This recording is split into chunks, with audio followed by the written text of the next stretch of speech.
Ipinapakita sa recording ang nagniningning na si Xu Jingming na nagsagawa ng napakalaking atake na hugis dragon laban sa mabagsik na halimaw.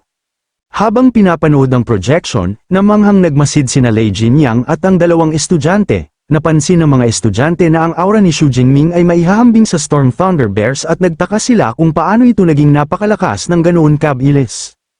Humingi si Wu Chuan ng kanilang opinyon. Inamin ni Lei Jinyang at ng lalaking estudyante na ang lakas ni Xu Jingming ay parang halimaw at lampas sa imahinasyon, at kinwestiyon nila kung isa lamang ba talaga itong mid-rank tier 3. Ibinunyag ni Wu Chuan na noong una niya itong makilala, si Xu Jingming ay isa ng high-rank tier 3. Nabigla ang lalaking estudyante dahil hindi niya maintindihan kung paano ito mabilis na lumakas ng ganoon. Itinuro ni Lei Jinyang na ang isang tier 4 na high-rank beast ay madaling makapupuksa ng karamihan sa ability users na kapareho ng ranggo nito. Dagdag pa ng lalaking estudyante, mas nakakagulat pa na natalo ito ni Xu Jingming sa malapitang laban. Sinubukan bigyang katwiran ni Wu Chuan ang kapangyarihang yun, na espesyal ang kaso ni Xu Jingming, iniisip naman ng estudyante na baka anak ito ng principal. Pinabulaanan yun ni Wu Chuan at ipinaliwanag na ang tunay na bentahe ni Xu Jingming ay ang kanyang pambihirang talento bilang isang S-rank ability user. Lalong nabigla sina Lei Jinyang at ang lalaking estudyante nang malaman nilang isang university freshman lamang ang isang tier 3 high rank. Kinumpirma ni Wu Chuan na si Xu Jingming ay 19 na taong gulang lamang at isang first-year student. Malakas ang naging tama nito sa grupo dahil napagtanto nilang nasa 23 ang kanilang average age ngunit mas malayo pa rin ang narating ng isang 19 anyos kaysa sa kanila, dahilan upang maramdaman nilang nasayang ang kanilang mga taon ng pagsasanay. Nang makita ni Wu Chuan ang kanilang bagsak na ekspresyon, ipinaliwanag niyang hindi niya ipinakita ang video upang panghinaan sila ng loob kundi upang gawin nilang sukdulang layunin si Xu Jingming. Dahil dito, muling nabuhayan ng determinasyon sina Lei Jinyang at ang lalaking estudyante. Humingi si Lei Jinyang ng kopya ng recording, plano sana ng instructor na i-upload ito sa internal webpage ng Martial Arts Hall, para pwede silang mag-login at makita ito. Ngunit nag-alala ang lalaking estudyante at pinaalala na malapit nang magsimula ang National University League. Napabuntong hininga si Wu Chuan nang mapagtanto ang kanyang pagkukulang at nagdesisyong huwag na lamang i-post ang video. Nangatwiran siyang kung makita yun ng ibang universidad, tiyak na gagawing target si Xu Jingming sa tournament, naalala niyang pumangalawa ang Magic City University noong nakaraan, at sa kapangyarihan ni Xu Jingming, malaki ang tsansa nilang maaga ang unang pwesto. Pagkalipas ng 2 araw, nagising si Xu Jingming dahil sa tunog ng kanyang telepono. Napagtanto niyang 2 buong araw siyang natulog. Sinagot niya ang tawag ni Ling Xiao, na nagbabala sa kanya na naghahanda ng paghihiganti ang Heaven's Mandate Sect. Tiniyak ng principal na ligtas ang kanyang pamilya at mga kaibigan, ngunit pinayuhan siyang agad durugin ang kanyang protective talisman kung sakaling mapahamak siya dahil malamang na siya ang pangunahing target. Tinanggap ni Xu Jingming ang babala.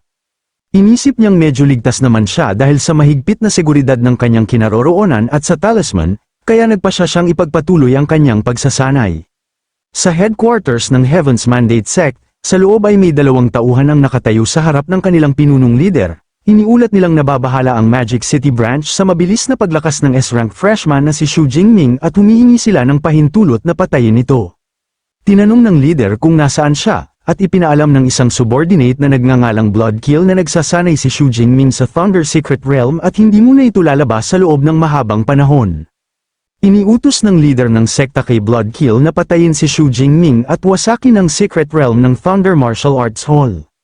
Agad itong sumang-ayon at ipinahayag pa ang kanyang kasiyahan sa pangangaso ng mga henyong tao. Kumpiyansa rin ng isa pang cult member sa tagumpay nito dahil bilang isang tier 8 mid-rank user, naniniwala siyang walang maaaring pamalya kahit makialam pa si Vice Principal Ling Shuang gamit ang kanyang tier 8 space-type abilities. Samantala, sa lungsod, naglalakad si Xu Jingming sa masiglang palengke na puno ng decoration para sa nalalapit na Spring Festival. Nakaramdam siya ng lungkot dahil muli niyang gugugulin ng mag-isa ang festival. Habang naglalakad, pinag-isipan niya ang kanyang cultivation progress at napansin kahit malaki ang naitulong ng Thunder Crystal Core, mabagal pa rin para sa kanya ang pagunlad. Sa paghahanap ng mas mabilis na paraan upang lumakas, dumating siya sa isang napakalaking skyscraper na naglalabas ng nagliliyab na enerhiyang elektrikal. Umaasa siyang hindi siya bibigwin ng pasilidad na tinatawag na Thunder Tower, lalo na't mataas ang rekomendasyon rito ng kanyang senior brother na si Jiang Luo. Pagpasok sa Thunder Tower, ipinakita ni Xu Jingming ang kanyang credential sa receptionist, ipinaalam sa kanya na dahil sa kanyang S-Class Pass, may 4 siyang oras na access sa secret room sa ika-100 palapag. Nagtanong siya tungkol sa kahalagahan ng ika-100 palapag, at ipinaliwanag ng receptionist na may 110 palapag ang tower at habang mas mataas ang palapag, mas maganda ang kondisyon para obserbahan ng natural lighting. Nasiyahan si Xu Jingming at agad nagpa siyang gamitin ang kanyang pass. Pagdating niya sa ika-100 palapag, pumasok siya sa secret room at nagtaka sa una dahil walang nakikitang kidlat. Ngunit maya-maya, nagsimulang kumalat sa paligid ng silid ang hilaw at berdeng enerhiyang elektrikal. Namangha si Xu Jingming at iniunat ang kanyang kamay upang hawakan ang enerhiya, kinikilala itong fundamental na anyo ng kidlat. Umupo siya ng naka-cross-leg upang mag-cultivate at napansin na hindi tulad ng thunderstorm zone, pinapayagan siya ng silid na ito na masusing mapagmasdan ang masalimuot na detalye ng elemento. Pagkalipas ng 4 na oras, tinapos ni Xu Jingming ang kanyang session na labis na nasiyahan sa naging progreso, kinalkuli niyang kung tuloy-tuloy siyang makakapag-cultivate sa silid na yon. Sa loob lamang ng wala pang 5 araw ay naisip ni Xu Jingming na maaabot niya ang kinakailangang antas upang gawing likido ang kanyang kidlat. Naputol ang kanyang pag-iisip nang may kumatok sa sliding door. Magalang na ipinaalam ng receptionist na tapos na ang kanyang oras ng paggamit. Sabik pang magpatuloy, tinanong ni Xu Jingming kung paano mapapahaba ang kanyang oras, ipinaliwanag ng receptionist na kailangang ipagpalit ang karagdagang oras gamit ang Thunder Crystal Course. Gayunpaman, ang ika-100 palapag ay tumatanggap lamang ng Tier 4 na course, ang isang Tier 4 na low-rank core ay nagbibigay ng 3 oras na paggamit, at bawat pagtaas ng minor rank ay may dagdag na 1 oras. Namangha si Xu Jingming sa sobrang mahal na halaga. Kinalkuli niyang dahil ang isang Tier 4 na low-rank core ay nagkakahalaga ng mahigit 6 na milyong Great Xia currency, umaabot sa 2 milyon kada oras ang pagsasanay sa silid na yun. Ipinaalam naman ng receptionist na maaari siyang gumamit ng Tier 3 Thunder Crystal Course para sa ika-70 hanggang ika-90 palapag, ngunit tumanggi siya dahil mas nais niyang manatili sa ika-100 palapag.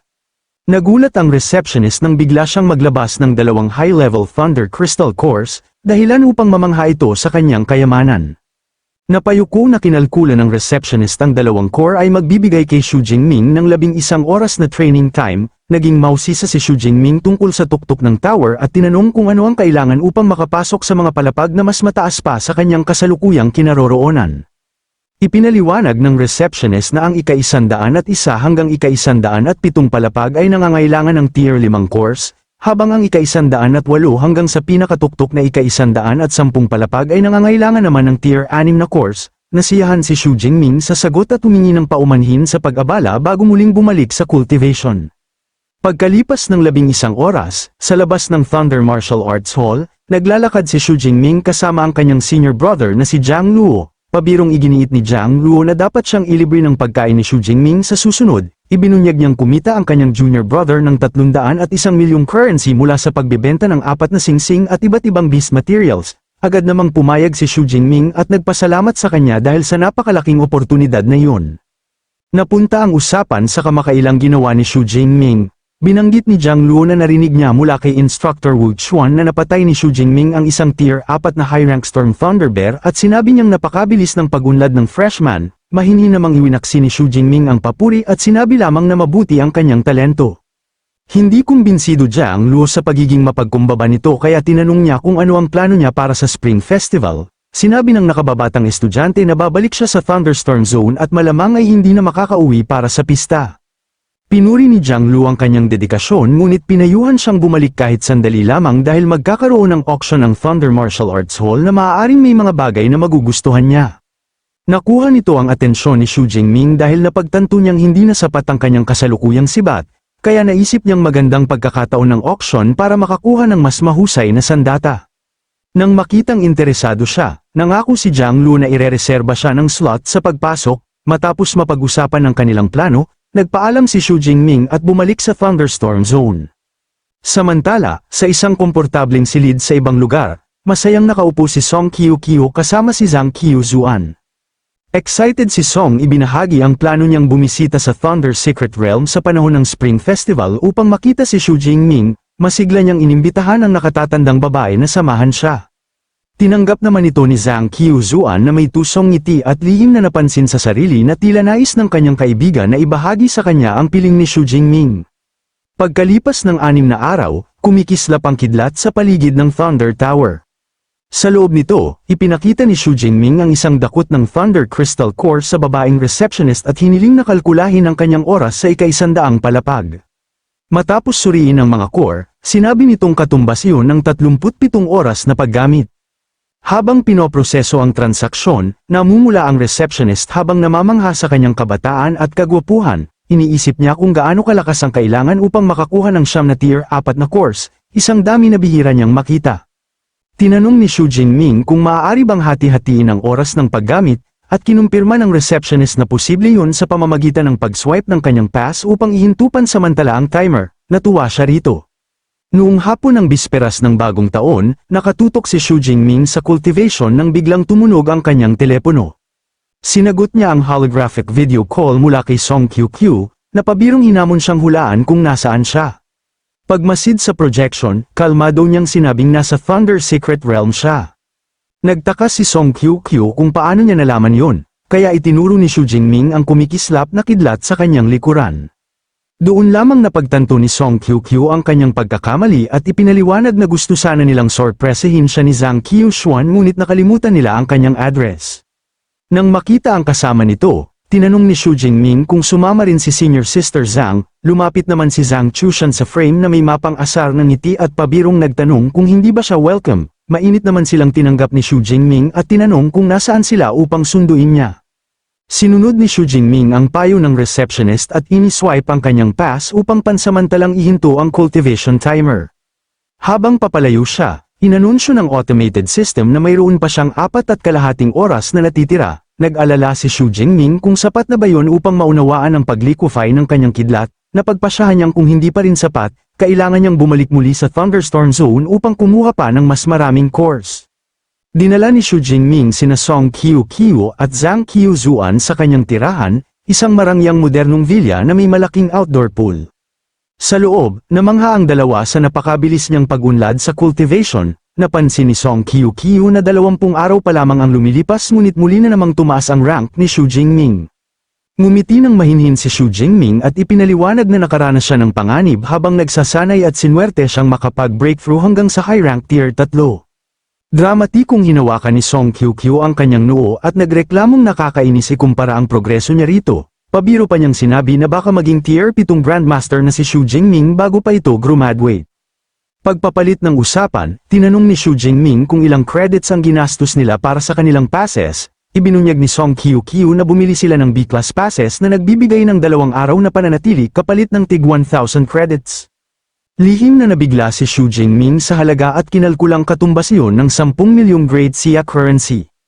Pagkatapos nito, inalok niya ang mga babae na pumili ng 2 sa 4 na silid sa itaas, tumanggi si Song QQ at nagpasyang mag-share na lamang sila ng 1 kwarto. Sinabihan sila ni Xu Jingming na mag-ayos muna at nangakong ilalabas niya sila upang kumain, ngunit iginiit ni Song QQ na mas gusto niya ang tradisyonal na lutong bahay na hapunan para sa bisperas ng bagong taon. Nagulat si Xu Jingming nang magpakita si Zhang Qiuzuan ng lumulutang na kumpol ng sariwang sangkap na dala nila. May pagdududang tinanong ni Xu Jingming kung marunong ba talaga silang magluto, buong kumpiyansang ipinagmalaki ni Song QQ na eksperto sila sa pagluluto.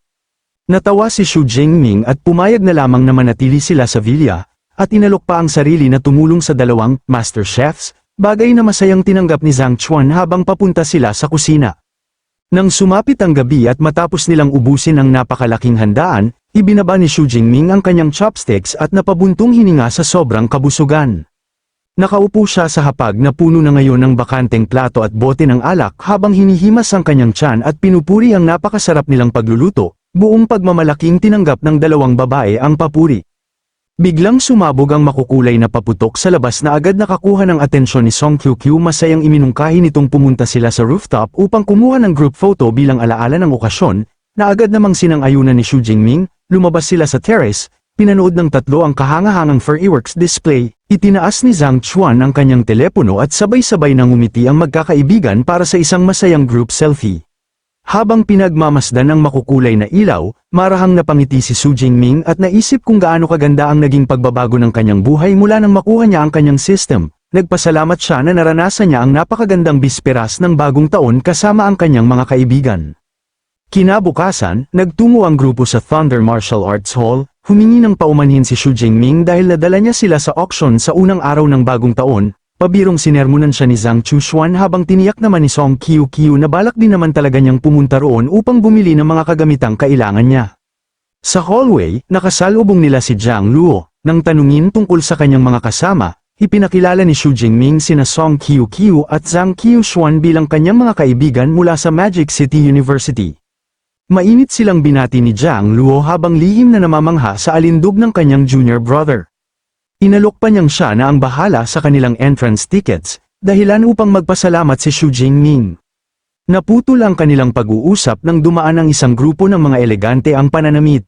Malakas na pinuri ng isang lalaki ang babaeng may kulay rosas na buhok na si Li Wanying dahil madali silang naipasok sa auction, habang kinukutya ang mga taong kailangang gumastos ng milyon-milyon para sa pass. Mayabang namang tumawa si Li Wanying at tinawag na utu-uto ang sinumang magbabayad ng ganoong halaga.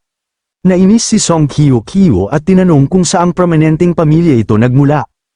Ipinaliwanag ni Zhang Luo na siya si Li Wanying, ang panganay na anak na babae ng Li family, ang nangungunang pamilya sa 6 na dakilang pamilya ng Secret Realm. Ikinwento rin niya ang background ng pamilya nito at binanggit na ang kanyang ama ay honorary vice master ng Thunder Martial Arts Hall, habang ang kanyang kapatid ay nasa peak ng tier 4, kaya hindi na nakapagtatakang maging mayabang ito.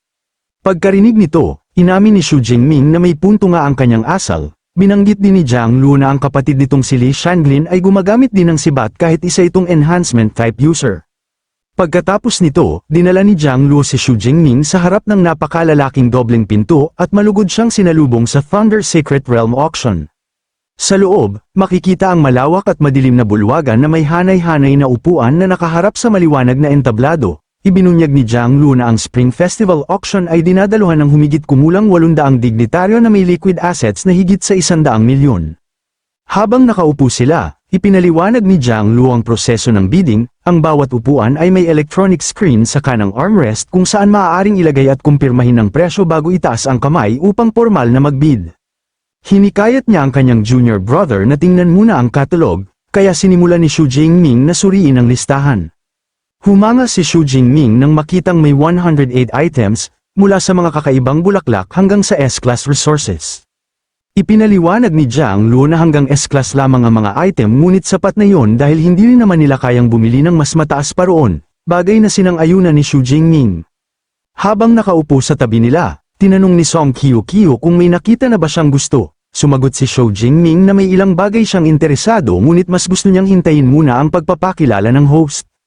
Habang nagsisimula ang auction, pinili ni Su Jingming sa isip niya ang dalawang pangunahing target, isang S-Class Cheng Xiao Black Dragon Spear na may panimulang presyo na 500 milyon, at isang bundle ng 5 tier 4 na low-rank Thunder Crystal Cores na nagsisimula sa 40 milyon, na makakatipid sa kanya ng napakaraming oras sa pangangaso. Sa entablado, malugod na sinalubong ng babaeng host ang mga bisita at ipinakilala ang unang item, isang 30 taong gulang na A-Class Frostgrass na kayang pataasin ang spirit ng sinumang mas mababa sa tier 5, na may panimulang presyo na 20 milyon, agad namang nagsulputan ang mga bid sa buong bulwagan at mabilis na umakyat ang presyo lampas 22 milyon. Makalipas ang isang oras, umabot ang host sa ika-36 na item, ang bundle ng 5 tier 4 na low-rank Thunder Crystal Cores na may panimulang presyo na 40 milyon. Nakahinga ng maluwag si Su Jingming at buong kumpiyansang nag-input ng bid sa armrest ng kanyang upuan. Inanunsyo ng babaeng host ang bid mula sa seat number 0310 na nagkakahalaga ng 41 milyon. Napatingin si Su Jingming, naging popular ang mga core at mabilis na tinaasan ng ibang bidders ang presyo hanggang 41.8 milyon. Habang pinagmamasdan ang matinding kompetisyon, naging seryoso si Su Jingming at napagtantong napakaraming tao ang naghahabol sa item. Naisip niyang ang tanging paraan upang umatras ang iba ay ang biglaang pagtataas ng presyo upang takutin sila. Ang agresibo na bid ni Su Jingming na 46 na milyon para sa 5 tier 4 na Thunder Crystal Cores ay agad nagpatahimik sa buong bulwagan. Inanunsyo ng host ang presyo habang binabanggit kung gaano kabihirang may benta sa publiko ang mga core na yon. Matapos niyang ulitin ang presyo ng 3 beses nang walang tumututol, Tuluyang naibenta ang item kay Xu Jingming. Bahagyang nagulat si Xu Jingming na ganoon lang kadaling nakuha ang item. Ipinaliwanag naman ni Jiang Luo na ang malalaking pamilya at ang Thunder Martial Arts Hall ay may sarili ng supply ng mga core, kaya karamihan sa bumibili ay mga independent fighters lamang. Dagdag pa niya, natural lamang na umurong ang ibang bidders dahil sa biglaang pagtalo ng presyo ng 5 milyon. Nang tanungin ni Jiang Luo kung bakit hindi na lamang siya nang huli ng mga halimaw upang makatipid, ibinunyag ni Xu Jingming na malapit nang mag-breakthrough ang kanyang lightning proficiency at nais niyang matapos ang proseso sa isang tuloy-tuloy na session. Namangha at napawisan si Jiang Luo habang tinatawag ang kanyang junior brother na isang halimaw dahil napakabilis nitong naabot ang liquefying realm. Binanggit pa niyang siya mismo ay halos senior na bago niya nagawa ang parehong antas. Pagkalipas ng 2 oras, umabot ang auction sa ika-78 na item. Ipinakita ng babaeng host ang isang S-class weapon, ang Flowing Cloud Golden Edge Spear na nilikha ng artifact master na si Yu Wen. Ipinaliwanag niya ang pagkakagawa nito, lalo na ang espesyal na A-class Kermer alloy shaft at ang napakatigas na S-class Extreme Edge alloy spearhead. Napabulong sa paghanga ang mga tao sa bulwagan dahil sa pambihirang obra at sa mamahaling materyales nito. Ngumiti si Xu Jingming nang may kasiyahan dahil alam niyang bumibigat ang Kermer alloy kapag nilalagyan ng ability energy. Kinumpirma ito ng host at sinabing kayang umabot ng 100 tonelada ang bigat ng sibat bago niya binuksan ang bidding sa halagang 500 milyon.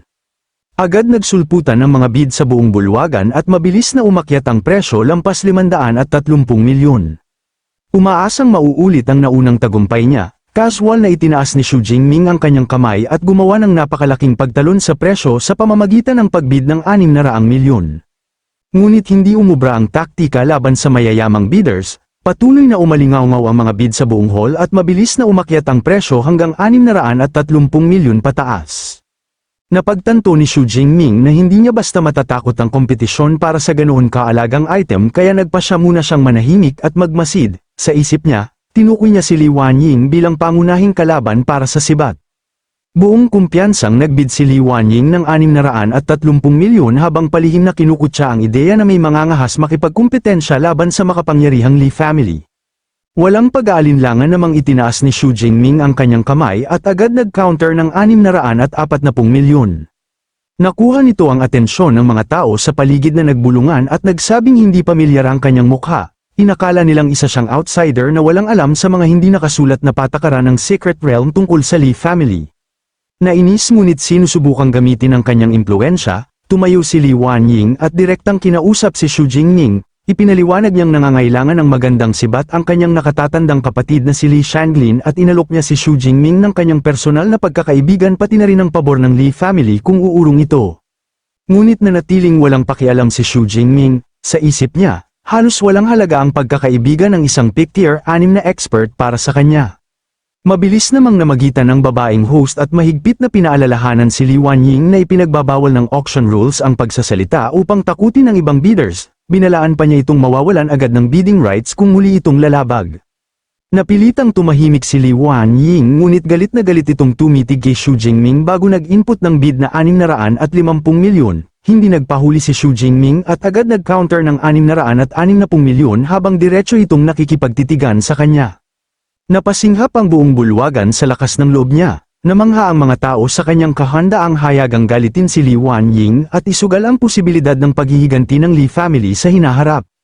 Nanginginig sa galit, mariing kinuyam ni Li Wanying ang kanyang mga kamao. Nagngingit-ngit siya sa isip dahil may taong walang pakialam sa kanyang katayuan. Naalala niyang matagal na mula nang may magpakita ng ganoong kawalang galang sa kanya, lalo na matapos maabot ng kanyang ama ang peak ng tier 6.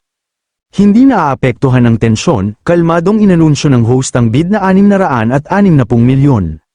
Nakangiting tila may masamang balak, tinaasan ni Li Wanying ang presyo sa 670 milyon upang subukin ang limitasyon ng kayamanan ng kanyang kalaban. Napagtanto ni Xu Jingming na maaaring kapusin siya sa pondo kung magpapatuloy pa ang bidding war kaya lumingon siya kina Song Qiuqiu at Zhang Qiuzuan upang humiram ng pera. Casual namang inalok ni Zhang Qiuzuan ang 500 milyon habang si Song Qiuqiu ay walang kahirap-hirap na nag-alok ng 1 bilyon, at sinabi pang kaya niyang magpalipat ng mas malaking halaga mula sa kanyang pamilya kung kinakailangan. Ngumiti nang may pasasalamat si Xu Jingming at tiniyak sa kanilang sapat na yun. Naisip ni Xu Jingming na kung lalampas sa 1 bilyon ang presyo ng isang karaniwang S-class weapon, Mas makakatipid pa kung kukuha na lamang siya ng isang artifact master upang gumawa ng custom na sandata. Nakaupo sa tabi nila, tuluyang natulala si Jiang Luo. Pawis na pawis siya habang lihim na namamangha sa sobrang yaman ng mga kasamahan ng kanyang junior brother. Hindi niya maisip kung paano nila kayang maglabas ng daan-daang milyon ng ganoon lang kadali. Walang pakialam sa patuloy na pagtaas ng presyo, casual na tinaasa ni Xu Jingming ang bid sa 700 milyon. Agad sumiklab ang mabilis na bidding war sa pagitan nila ni Li Wanying habang paulit-ulit na tumataas ang presyo, hanggang sa buong kumpiyansang nagbid si Xu Jingming ng 830 milyon. Nanginginig sa galit si Li Wanying habang pinipigilan siya ng kanyang babaeng kasama. Sinabihan siyang tumigil na dahil lampas na sila sa budget at walang saysay na itulak pa sa mahigit 1 bilyon ng presyo para lamang gantihan si Xu Jingming. Nagngit-ngit man, napilitan si Li Wanying na umatras ngunit malamig niyang sinabi na mayroon pa siyang ibang paraan upang makitungo rito. Nang wala ng ibang bid, ibinagsak ng auctioneer ang martilyo at tuluyang ibinigay ang item kay Xu Jingming. Sa isip niya, katanggap-tanggap pa rin ang halagang 830 milyon at umaasa siyang sulit ang premium weapon sa presyo nito. Makalipas ang kalahating oras, ipinakita ng babaeng host kay Xu Jingming ang kabuuan ng kanyang mga nabili, 5 Thunder Crystal Cores at ang S-Class Spear, na umabot sa kabuuang 874 na milyon. Inanyayahan siya nitong suriin muna ang mga item bago tapusin ang transaksyon. Inabot ni Xu Jingming ang maitim na shaft ng sibat at agad kumalat ang kanyang gintong kidlat sa buong sandata na tila perpektong umaayon dito. Labis siyang nasiyahan sa conductivity at timbang ng sibat kaya iniabot niya ang kanyang card upang tapusin ang pagbili. Samantala, sa isang marangyang private lounge, ipinatawag ni Li Wanying ang matandang retainer na si Uncle Li kasama ang 2 nakasut nitong tauhan, galit na galit pa rin dahil sa kahihiyan. Direkta niyang iniutos na patayin ang lalaking nag-outbid sa kanya at kunin ang lahat ng kagamitan nito. Nang humingi ng detalye si Uncle Li, sinabi Li Wanying sinuri na niya ang background nito. Ang pangalan raw nito ay Xu Jingming, isang tier 3 high-rank student na gumagamit ng pass mula sa Magic City Ability University.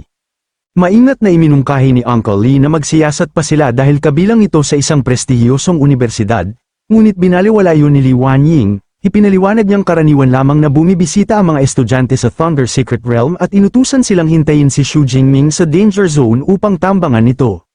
May masamang ngiting sinabi niyang lulunukin ng mababangis na halimaw sa loob ng realm ang bangkay nito sa loob lamang ng ilang oras kaya walang maiiwang ebidensya ng kanilang krimen. Dagdag pa niya, napakadali lamang baguhin ang itsura ng ninakaw na S-Class Spear gamit ang bagong pintura at ilang modifications. Dahil dito, inutusan ni Uncle Li ang 2 niyang tauhan na bantayan agad ang entrada ng Thunder Secret Realm at agad magulat kapag lumitaw si Xu Jingming. Sinabi naman ni Li Wanying kay Uncle Li na ipaalam sa kanya kapag handa na silang kumilos dahil nais niyang personal na panoorin kung paano pagsisisihan ni Xu Jingming ang pagkontra sa kanya. Samantala, pabalik sa kanyang tirahan, sinubukan ni Xu Jingming ang kanyang bagong S-Class Flow ang Cloud Golden Edge Spear, habang hawak ang maitim na shaft nito. Humanga siya sa pambihirang balanse at pakiramdam ng sandata, naalala niyang kayang umabot ng 100 tonelada ang bigat ng espesyal na Kermer alloy nito. Nagpasya siyang gamitin ang kanyang lightning ability ng buong lakas upang makita kung gaano ito kabigat. Ipinadaloy niya ang gintong enerhiyang elektrikal sa sibat at agad na sumipa paitaas ang timbang nito. Lubos siyang nabigla sa biglaang bigat at hirap na hirap panatilihin ang kanyang pagkakahawak. Bumagsak siya sa isang tuhod habang bumangga ang dulo ng sibat sa sahig. Habang hinihingal dahil sa puwersa, kinalkula niyang nasa 5 tonelada lamang ang kasalukuyan niyang limitasyon sa pagbubuhat dahil muntik nang makawala ang sandata sa kanyang mga kamay.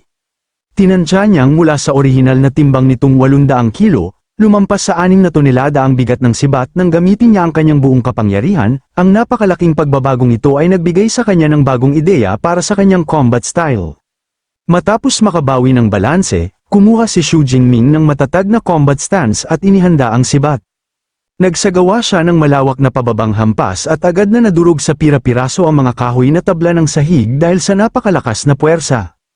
Ngumingiti ng may kumpiyansa, naisip niya na kung paiikutin niya muna ang sibat sa normal nitong timbang upang makabuo ng bilis at saka biglang lalagyan ng ability energy bago tumama upang pataasin ang bigat nito sa 6 na tonelada. Ang kombinasyon ng napakabilis na momentum at napakalaking bigat ay kayang durugin ng brutal ang sinumang kalaban. Habang nakatayo sa gitna ng wasak na sahig, inamin niyang mahirap pa ring kontrolin ang momentum matapos ang biglaang pagbigat ng sibat. Dahil kinikilala niya itong isang napakalakas na killing weapon, nagpasya siyang bumalik sa thunderstorm zone upang magsanay ng seryoso sa sandaling umalis ang kanyang mga kaibigan.